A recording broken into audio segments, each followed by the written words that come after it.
Happy Monday, guys. We are in week 7 on Monday. And the first box is asking us to label the parts of speech of the underlined words. Carnivorous plants catch and eat insects and very small animals. Carnivorous tells me what kind of plants, and if it tells what kind, it is an adjective. Plants is something I can touch, so it is a thing, it is a noun. Catch is something that I can do, so it is a verb. Eat is something I can also do, so that is a verb. Insects is something I can touch, it's a thing, so it is a noun. Very tells me how small, and if it tells you how, it is an adverb. And then small describes animals. It tells me what kind of animals, and so small is going to be an adjective.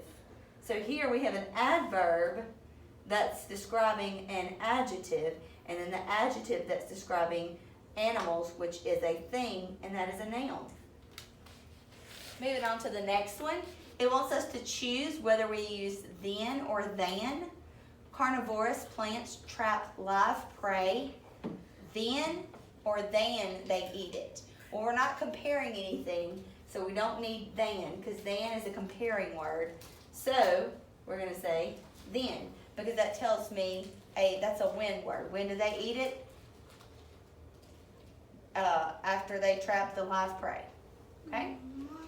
Now we're going to add a comma after the introductory element. Suddenly, the Venus flytrap snaps shut around the bug. I'm going to put a comma after suddenly. Suddenly ends in an ly, which makes it an adverb. And since it's an adverb and it's the first word of the sentence, it has to have a comma after it. All right, going through the words for this week, we have disarray, dissect, abduct, survive, supernatural, abundance, supersize, and abstain. Those words you will use going across this row for the rest of the week.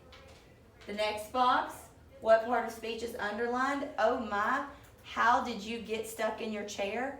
Oh my kind of gives me an emotion or a feeling of like shock. So it is an interjection.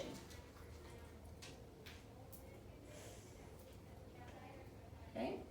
And then the next one says, wants me to complete the sentence, and it says, I got up early to do my chores. Meanwhile, my mom was still asleep.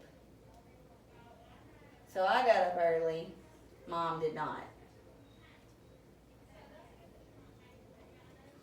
Okay? So that says, while I got up early, and while I got up early to do chores, my mom was still sleeping. Which of the words is a synonym for awful? You have delightful, dreadful, joyful, and elated. Well, we know that delightful is a good thing to feel. We know that joyful is a good thing to feel. So we're between dreadful and elated. I'm not very sure what elated means. So if you don't really know what it means that you are just very excited about something. So I was elated that I got an invitation to my friend's birthday party. So that wouldn't be a synonym for awful. That would be an antonym. So dreadful is my synonym for awful. Okay? Now we move on to the next one. And it is a passage of the Little Armored One. I'm actually going to make this a second video because it's going to be pretty long because I'm going to go through several things with you. So I'm going to end this video here, and then I'm going to start the Little Armored video.